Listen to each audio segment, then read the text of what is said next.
Ezra 6:13, the second part. As promised, we'd like to use this video to talk about lo kovel, because elsewhere in biblical Aramaic it had meant something like then, because, or opposite, which doesn't seem quite to fit the context here. So it seems like the relative D is contributing to the meaning of this word in context. So looking outside the Bible to other ancient Aramaic documents, we find in the Elephantine documents this particular line, which has lo kovel Z.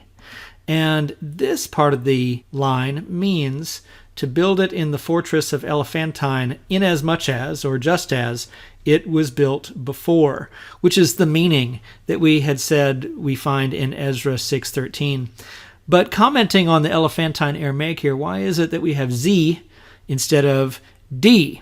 Well, if we turn to Biblical Aramaic for Biblical Interpreters, page 3, we see that the Proto-Semitic sounds that are being represented here typically split off in a Biblical Hebrew Zayin and Aramaic Dalet, although in some dialects of Aramaic, as we see here, the Zayin remained. The use of the Zayin in Hebrew for a similar word actually appears. So we go to the Köhler-Baumgartner lexicon to see the word zu. And one of the definitions is the relative, which is what D does. It doesn't appear very often, but there's a lot of poetry in there, as you can see.